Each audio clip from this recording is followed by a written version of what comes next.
All right, guys, before we get started today, a big thank you to our partner, Microsoft Surface, celebrating 10 years of partnership with the NFL. As the official laptop, tablet, and sideline technology provider for the LA Chargers, Microsoft Surface provides players and coaches with the tools to succeed both on and off the field every day.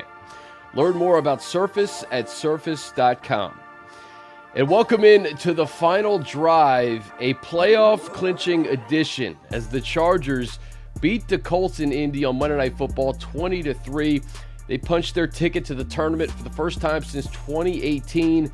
As always, joined by team reporter Hayley, Elwood, and senior writer Eric Smith.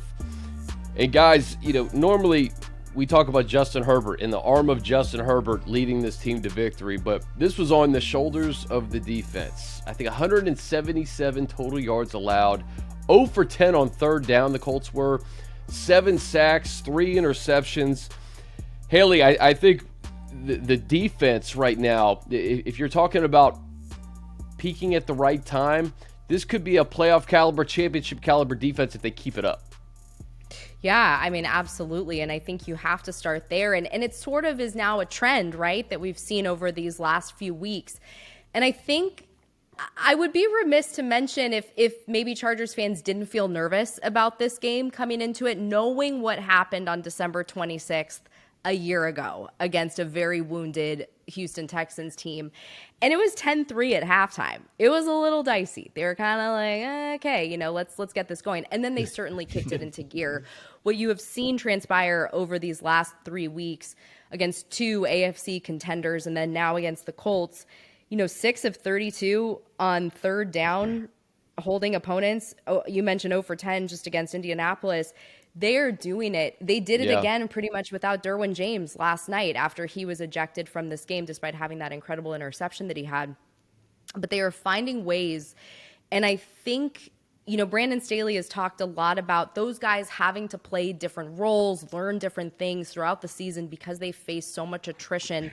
And maybe that's been a benefit for them because now they've had to settle in. You get guys back. You sort of find ways to, figure things out, like Alohi Gilman stepping in for Derwin after he leaves yesterday. Yeah, he's done it the last couple weeks. Yeah. Simple, get in there.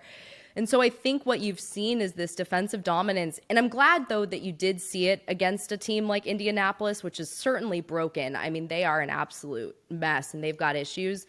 But they didn't play down to that level. In fact, they just absolutely crushed them. And it was phenomenal to see. And this team is now in the postseason. And at many points during the season, that felt like sort of a far-fetched thought with all the injuries that they've faced, including your quarterback in week 2 when he goes down and you don't know what that holds. So kudos to this team. Kudos to the Bolts, the coaching staff, the front office, everyone for getting this, righting this ship and getting it here. And you clinched in week freaking 16. Who knew? You can get it with 9 wins. They did it.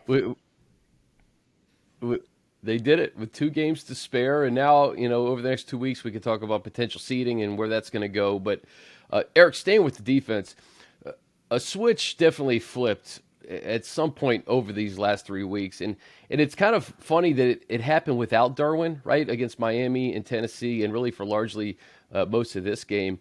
I asked Drew Tranquil after the game, what has switched? And he said player accountability. It was very simple, player accountability. And we've talked about some of these player-only led meetings with Kyle Van Noy and, Mac taking the guys out to dinner. It seems like whatever's happened over this last month for this defense, it's infectious right now, and they are certainly playing at an elite level. Yeah, this is, I think, the defense that maybe we expected the Chargers to play all year, or at least maybe in the preseason, right? When you looked at it on paper and you looked at the names that they brought in, the names they still had on the roster, this is what I sort of expect. I mean, maybe not this dominant. I don't think you expect to hold a team to 0 third down conversions every game, or it feels like every game of late. The last 4 games have just been fantastic on third down. But just playing this physical attacking style, shutting opposing offenses down, I think this is what I thought a version of this defense would be coming into the year. And I don't know at what point that switch flipped, but when it did, the light was on, and the light was bright, and it's still burning bright right now. I think maybe it just took that one game to get that confidence. I think like a complete game, right? Because we had seen flashes, like the second half against Denver and overtime, they were really good. They were good kind of in spurts here and there. But to really like shut down Miami, I think, without Derwin, that high-flying offense, I think that really gave the team confidence. And then to do it again against Tennessee, it's like, okay, now we have something rolling. And now I think there's just a belief that they're going to go out there and do it.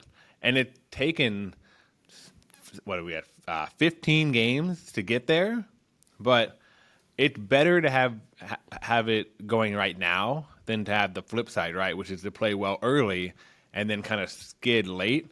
I think, like Hayley said, the defense is peaking at the right time. And like you said, too, I mean, this looks like a championship caliber defense right now. And that's what you want as you get into January and hopefully beyond. And you can't help but think, Hayley, that Joey Bosa could be around the corner at some point. I don't know if it's going to be in the next couple of weeks or in the playoffs, but you hope that you can add that piece to this defense. And I think to keep things in perspective, like you said, Hayley, this Colts team, they have nothing to play for. Nick Foles was like, in case of emergency, bring him in. He wasn't ready to play. He was sacked 7 times. He was picked off 3 times. But I do think there's something about confidence. And I go back, and this is funny because even they lost that Raiders game, right? But I really do think for the collective team, the play that really, I think, woke them up and had them believing was that 2-point conversion in Arizona. Like, that locker room was buzzing after that game as much as I had ever seen during the season. So I almost think that was the moment where they said, hey, we actually have a shot to do this. They dropped that one in Vegas, but then kind of rallied after that. And the defense actually played well towards the end of that game in Arizona. So it was kind of a collective performance there that I feel like there's just moments, guys, throughout the year that I feel like can kind of set you up for the rest of the season. And I almost feel like that Arizona game we kind of forget about because of that loss in Las Vegas. But I almost feel like that was kind of a moment that got this team trending in the right direction. Obviously, the last three games speak for themselves. Well, and that's all you needed, right? Because you needed the 2-point conversion to win. And there was that belief that Brandon Staley said, we're doing it.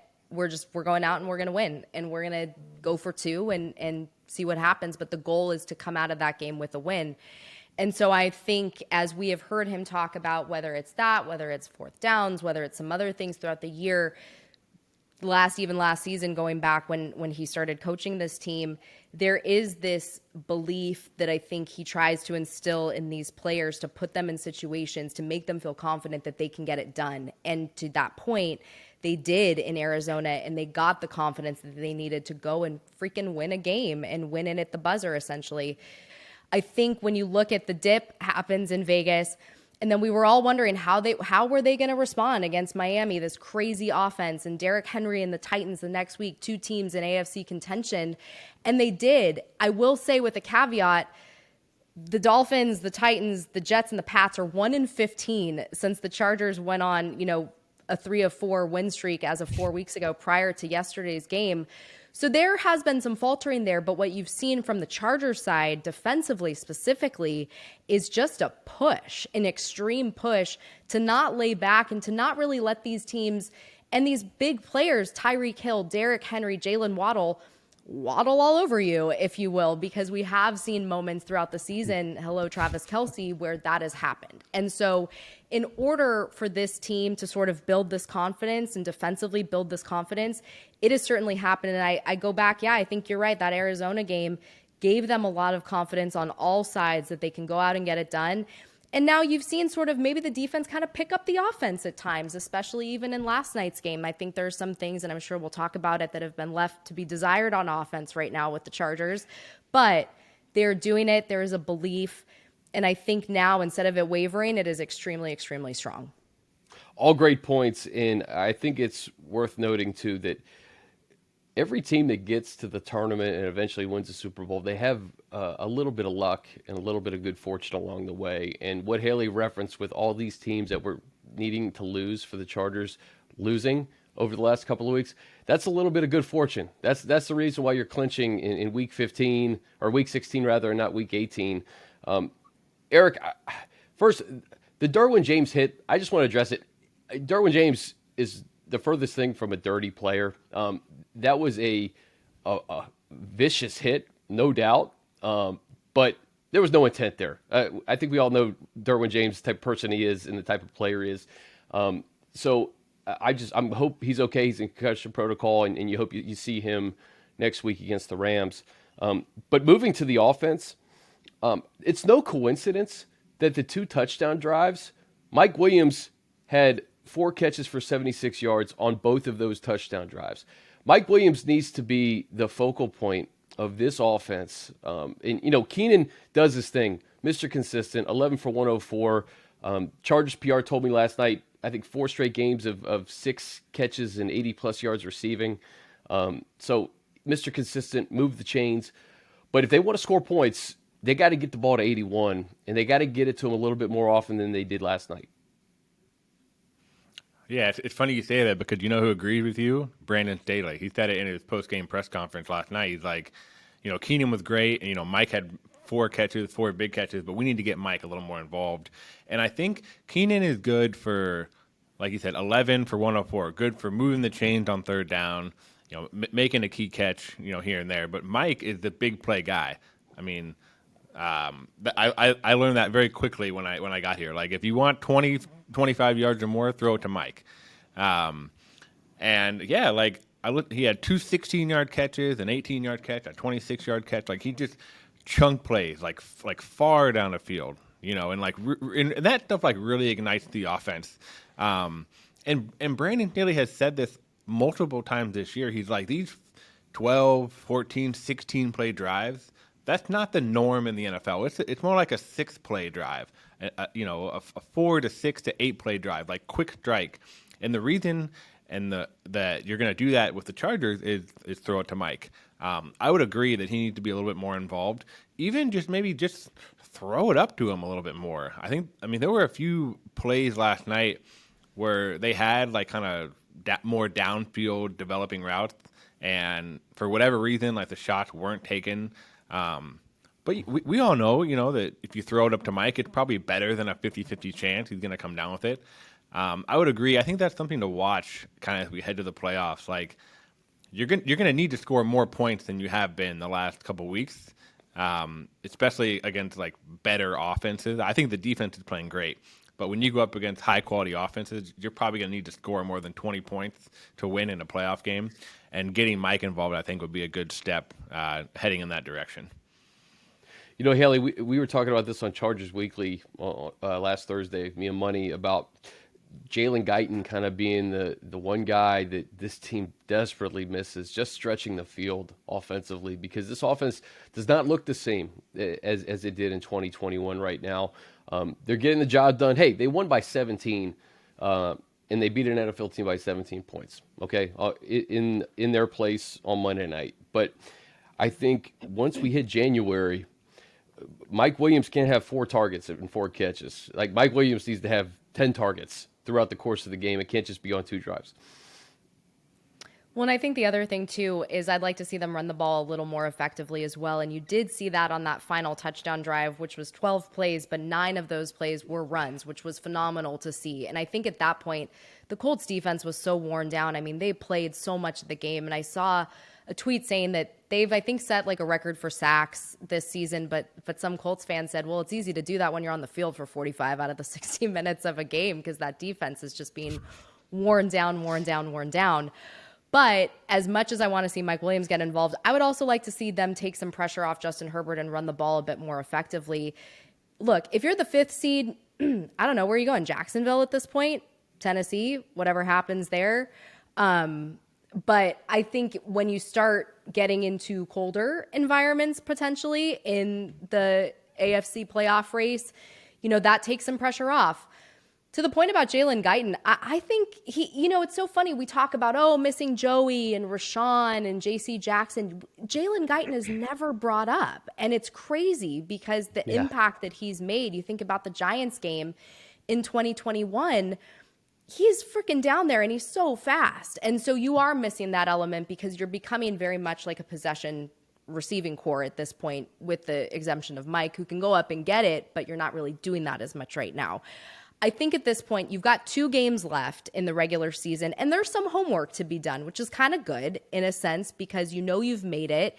Now you can clean some stuff up so that you're not having to sort of take care of this once January, once that postseason and that super wild card weekend, as they like to call it, jazz hands, rolls around, that you actually can kind of take these next 2 weeks against beatable teams, against teams that are completely out of it. God bless Denver and what they're going through right now. And maybe shore some things up. And Denver, albeit what happened against the Rams was sort of crazy, and we hadn't seen that defensively from them, but a really good defense. So I think that'll be a good test, too, if they're still wanting to play for something in Week 18. Yeah, all great points. The Chargers rushing attack, 32 for 101, 3.2 yards a pop. Kelly and Eckler, 3.7 yards a carry. That's got to go up a yard at least once you hit January. And, Joshua Palmer, too, Eric, I look at him, just 3 targets, 2 for 16. Joshua displayed, you could use that Atlanta game as the best example, that he's capable of doing a lot more. And I think this passing attack, we need to see some more targets to Mike, as we mentioned. But Joshua, too. I think Joshua and, Gerald, those 2 guys need to get involved. Yeah, and I think as we kind of have navigated through the season, there's been a lot of injuries at receiver, right? Keenan and Mike, and even Joshua's been hurt a little bit.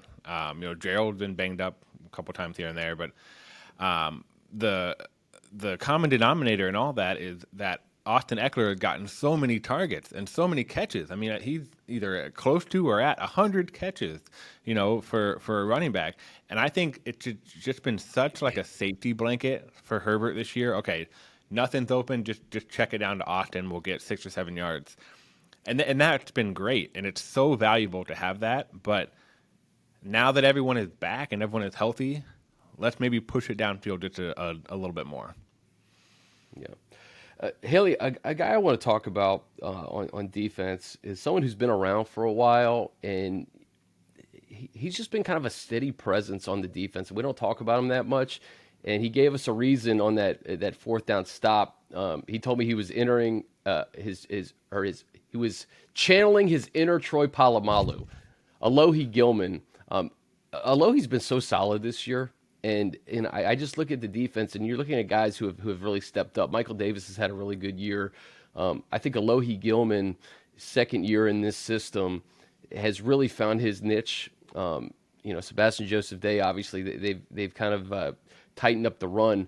But a guy that we've kind of followed throughout his time at the Chargers, it's been really nice to kind of see Alohi find his role, and it's a really meaningful and important role in this defense.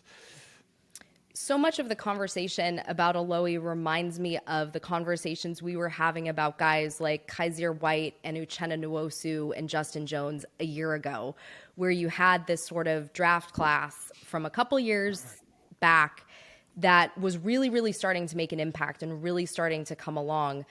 The benefit for Alohi is he's gotten a 2nd year in this system, whereas those guys were doing it brand new. And then unfortunately, they departed the Chargers, but to that comfort level that Alohi has had. And I think being able to play in big spots too, and being able again to earn that trust and that belief from the coaching staff that, hey, Derwin James, he's out. He's not going to be in this game today. You're the guy, like we're counting on you. And I think it's been really, really positive to see. And that is what you want to see right now. That's what you want to see. You want to see these guys. He was a 6th round pick in 2020. You want to see them come along and get stronger as the season has progressed. I don't know, man. I don't know if with this defense, maybe they've had to simplify things because so many guys have been in and out, but for some reason it has really, really kind of come together as of late, as we've talked about. But to see someone like that, a 2nd year in it, take on a bigger role, have the belief from this coaching staff that he can do it and make these stops and make these big plays. I think about that PBU, I think the first play of the Miami game where he just came out firing. It's awesome, and it's really, really cool. And again, I have deja vu because I think so much about talking about some of those 2018 class guys a year ago, and the production that they had Yeah. as the season kind of went on, and now you're seeing it with Alohi too. Eric, one more guy I'd like for you to talk about too, and then anything else you guys want to touch on the game weekend before we get to the kind of the seeding and the playoffs. But Kenneth Murray has been a guy for the first 2 years in his career, ups and downs, coaching change, injuries last year. You didn't know what his role was going to be necessarily this year. He comes into camp late and not ready necessarily for the beginning of the season, but he has really found his rhythm. And after the game, he said when the offense was kneeling down, he got emotional because just kind of thinking back to all the ups and downs, over the last 2 years, and to kind of be in the tournament. But he also said that this is just one goal that they've checked off. They expect to be Super Bowl champions at some point. But I felt really good for Kenneth because we've seen his journey, and I think he's made the most of his opportunities. No doubt, no doubt. And you're right. Like in camp, when I came in, like I was trying to get a lay of the land on the roster and everything. Kenneth wasn't really around. Like he wasn't practicing. He was always the guy off to the side field, and he was over there for weeks. It's not like he just like didn't practice the first week of camp and then like came in. He missed like almost all of camp and had to work his way back. But he flashed like early in the season, and I really think there's something like beautiful there with him and Drew at that linebacker spot. Like they've played together, they've known each other for a couple years now. I know this is Drew's like first year as like a full-time starter, but that is such a great pairing, and they're both just like so versatile, right? Like they can both play the run, they can both they do well against the pass. I think there was on Kenny's sack last night, both him and Drew were blitzing, and Drew got in there, and Foles kind of wiggled away, and then Murray was there to clean it up. So, just those two just play so well off of each other. Eric, that play, hold on, just to interrupt you, I'm sorry. What was Foles doing on that play? I don't know what he was doing. What was going on there? He just stopped, bent his knees, and said, I don't know, just chalk it up. I don't know. I don't know. I don't know what he was doing most of the game. Like you said, that's like just break glass in case of an emergency, throw him in there. Honestly, I was a little worried because I've seen Nick Foles 5 years ago. I saw Nick Foles beat the Vikings and go to the Super Bowl and win an MVP, and I'm like, oh my God, is that Nick Foles gonna show up for one game? He did not. The Chargers defense makes sure he did not. He looked bad.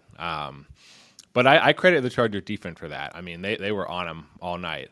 I don't know if you guys saw this on Twitter. I tweeted after the game, some couple highlights for the defense, and I tweeted the Chargers had 67 sacks last night because it was obviously a typo. I meant to type 7. I had 6 on there, but anyway. It felt like 67. It felt like 67, yeah. But yeah, anyway, Kenny's playing great. I think him and Drew just work so well together. Pretty much everyone on defense has just turned it up. Like Morgan Fox, 2 sacks. Khalil is still being Khalil on the outside. Kyle Van Noy, we've talked about him, 3 games in a row with a sack. Chris Rump, back-to-back games with a sack. Everyone is stepping up at the right time of the season. Yeah, and shout out to Drew. Fort Wayne, Indiana is where he's from. Homecoming for him. He said his high school would play the championship at Lucas Oil. Or not his high school, but the high school championship is played at Lucas Oil. He never got to play there, and he had his whole family in Section 612 rooting him on. He led the team in tackles and clinched a playoff spot at the same time. Hayley, anything else from that game that stood out to you or you want to talk about before we get to the playoffs here? Not necessarily. I think, I think we kind of covered everything. I think we can get to the playoffs, but I'm just going to kick it off because right before this, I interviewed Jamie Erdahl for Playmakers, host of Good Morning Football, and we talked a little bit about the Chargers-Colts game, Chargers in the postseason, and she goes, we can put the Justin Herbert spiel to bed, guys. He's in the playoffs. We're good, okay? Now we can see what he can do. And I kind of broke the fourth wall. I was like, Jamie, we are so over it. We are so over hearing about it. They did it. They punched the ticket. It is phenomenal. This AFC, man, it is going to be so exciting to watch, to have this team be part of. it's a spicy conference. We knew that from the offseason. We thought the AFC West was going to be the spicy division. Not so much.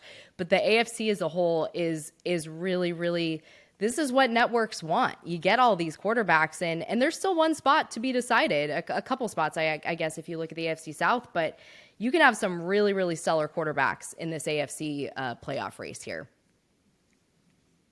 All right, let me try to set the table, Eric, and I'll get you in the mix here. You mentioned the playoff quarterbacks in the AFC right now, Hayley. This is it. Josh Allen, Patrick Mahomes, Joe Burrow, Trevor Lawrence, Lamar Jackson, Justin Herbert, and Tua Tagovailoa. I mean, that's like an all-star game, man. It's going to be so fun. If it ends up being these 7 teams, and obviously 5 of those 7 have already been accounted for, those spots. Right now, the Chargers would play Cincinnati. But there's so much that can happen over the next 2 weeks. Cincinnati has a really good shot to actually get the number 1 seed. They play Buffalo next week. Kansas City, if they win out and Buffalo drops one, they'll get the 1 seed. And I think Buffalo could get 2 depending on what happens with Cincinnati if they beat them. We know Jacksonville, Tennessee, it'll come down to week 18. What they do next week doesn't even matter. Baltimore, they're still alive for the 3 seed. And the Chargers are hoping that Baltimore drops a game and they win out, because then they would have the 5 seed and would travel to either Nashville or Jacksonville. The 7 seed up for grabs. It looks like it's going to be one of those 3 AFC East teams. The Patriots, the Jets, and the Dolphins are all going to beat each other up here as we close the season. And I guess the Pittsburgh Steelers are hanging on by a thread. So, Eric, what kind of stands out to you as we kind of kick into the next 2 weeks here? I think what's great is that we're in, and I think we don't have to worry about trying to get a spot in the last 2 weeks. There's such a relief, I think, that comes off your shoulders. And sure, we're gonna try to figure out seeding and all that. But just being in the dance, I think, with 2 games left, it's just such a great feeling. I don't really have a preference on where we finish or where we end up. Like, certainly, like, some matchups will be maybe more intriguing than others. I think like you guys said, and like we kind of talked about last week too, the quarterbacks in this playoff field in the AFC are just phenomenal. I like it all. If it, whether we have to go to Cincinnati and it's Herbert Burrow in the wild card round, if we have to end up going to Baltimore, Herbert Lamar, if we somehow get the 5 and it's Herbert Lawrence, like, that's a battle of some great hair right there. I'm not picky. I'm not picky at all. Like, just the fact that we're in, I think, is great. I think it's what we all expected, but we'll kind of see how it plays out. I think getting the 7 at this point, the 2-7 matchup, probably not going to happen just based on where we're at. I think if we win one more game, then we are guaranteed the 6th, because based on the Miami tiebreaker and how that could probably shake out. But yeah, it's all up in the air. But we're in, and that's all that matters. Yeah. Hayley, it's looking like 5 or 6, as Eric mentioned. I mean, Miami's kind of falling apart here in December, and there's a good chance that they could fall out completely to the Jets or maybe even the Patriots. But I look at like the next 2 weeks, and we kind of alluded to it earlier. I think this is a great opportunity, and you mentioned this, Hayley, is to kind of clean the slate and figure out how you're going to attack the 2022 postseason while continuing to try to beat the Rams and Broncos.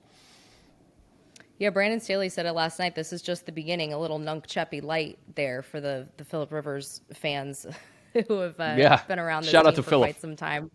Shout out to Phillip, Nunk-Cheppy, now we begin. That is kind of, I think it is great. And Eric mentioned that just a couple moments ago, but I think I had said it last week when Daniel Jeremiah was like, wouldn't it be great on the radio if they knew ahead of week 18 that they had clinched a spot?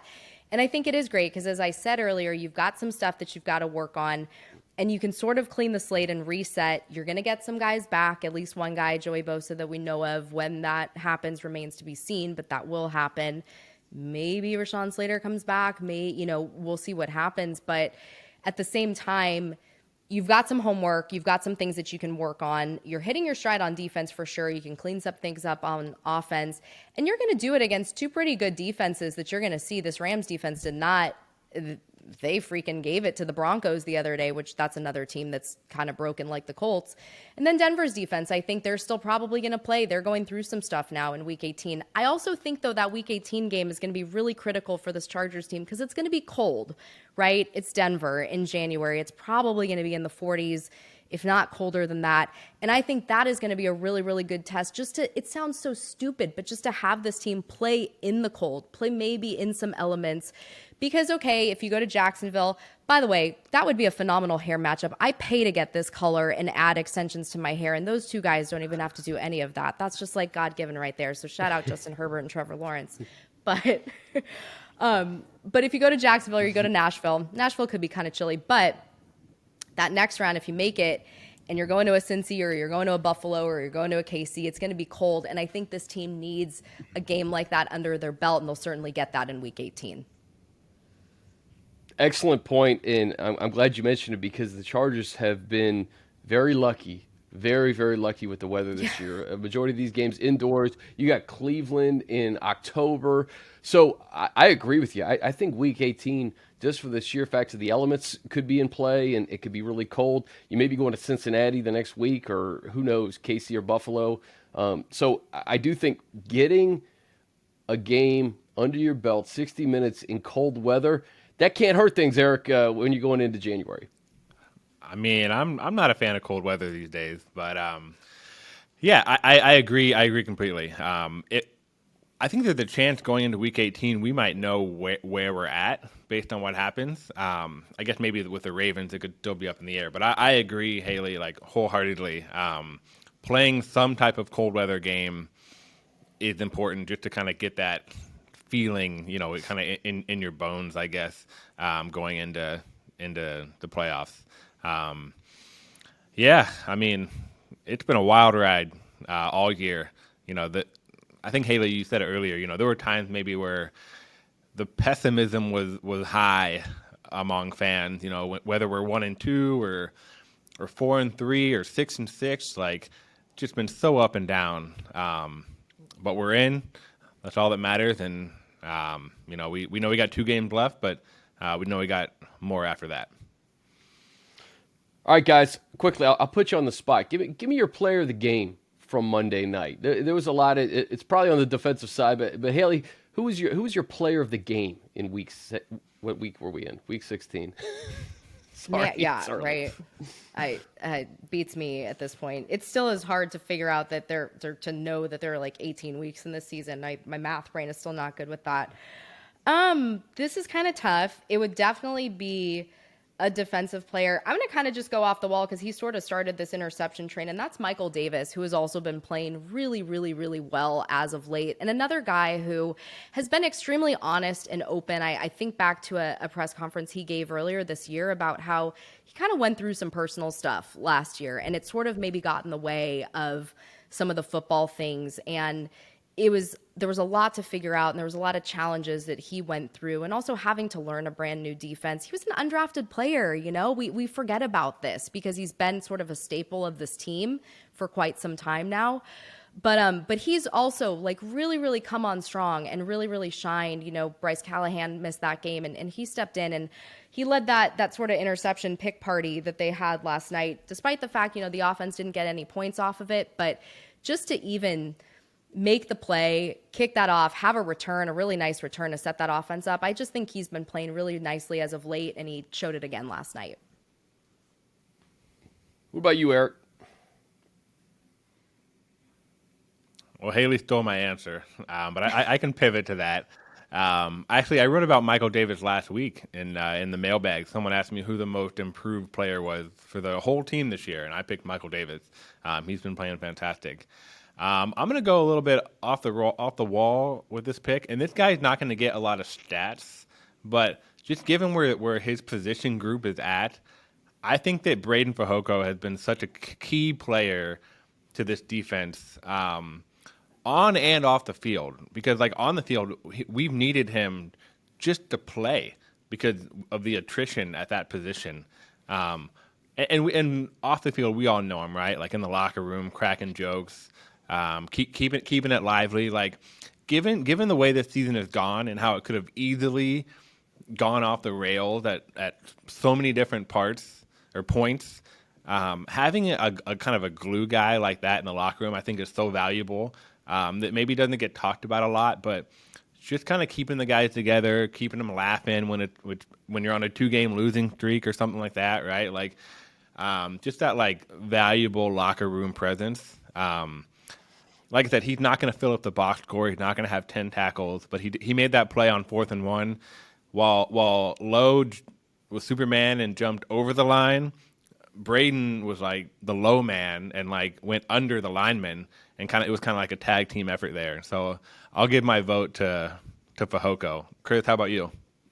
You know what? The reason I asked the question is because there was no clear-cut guy. There's so many great performances. It was like very balanced all around.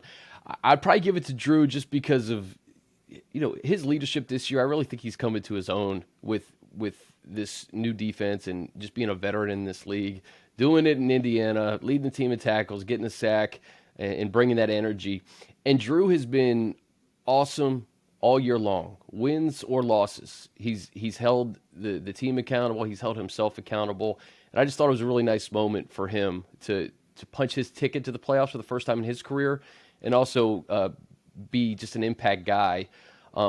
Last thing for you guys, obviously Derwin didn't play for most of this game, but Hayley, that interception that he had in some of these plays, like it was unfortunate because, he got that 15-yard face mask where the helmet just kind of ripped off, and then obviously that real vicious hit.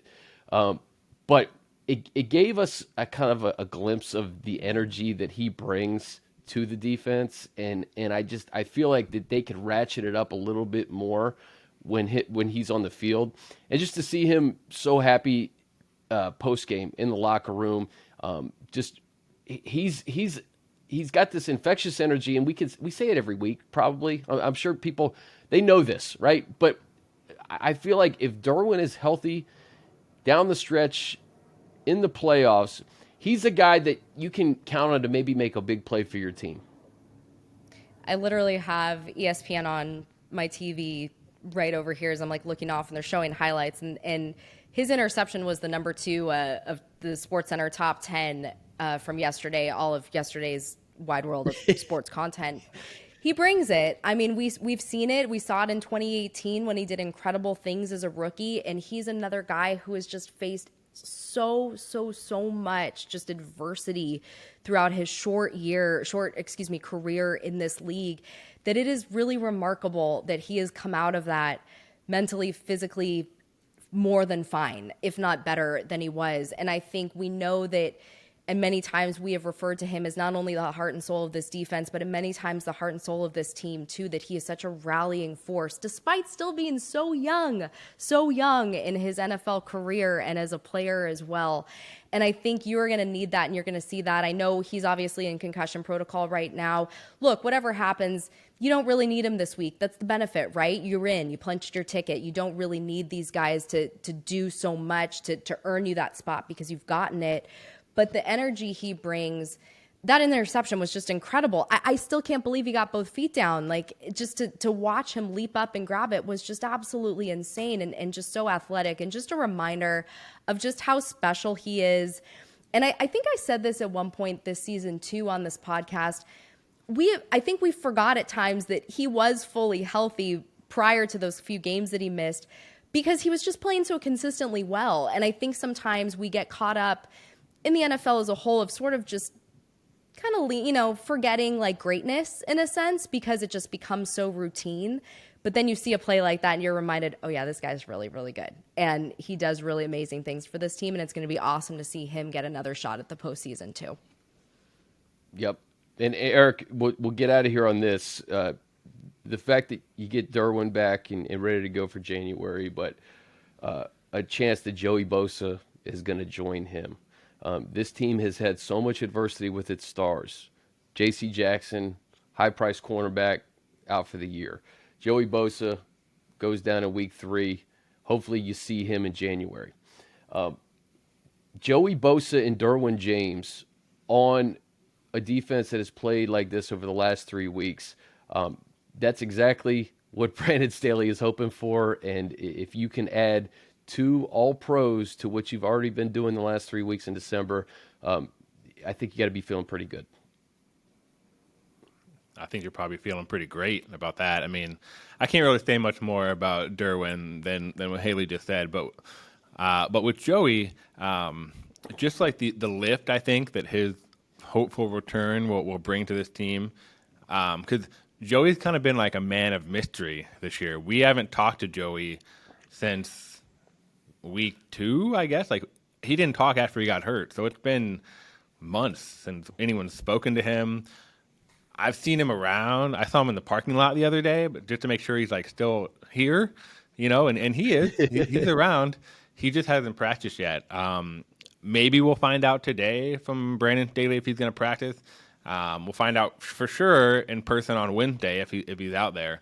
But just like the lift that someone like him, the presence will bring to this defense, and even if he's not like 100% healthy, right? Even if he's not playing every down, if you line him up on 3rd down, like, offenses are going to take note of that.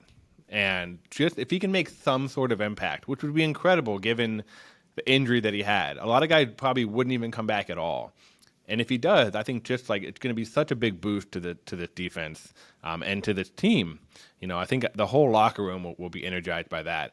And if you can do it around playoff time, like that just probably like the best situation you could probably imagine. Guys, it's been a strange year to this point, but you got to give the coaches and the players and the staff a ton of credit for staying the course, getting to 9-6, punching your ticket with 2 weeks to spare, and we'll see what happens next week against the Rams, and then week 18 potentially in very cold conditions against the Denver Broncos. For Hayley, Elwood, and Eric Smith, I'm Chris Hayre. This has been The Final Drive. We'll see you next week.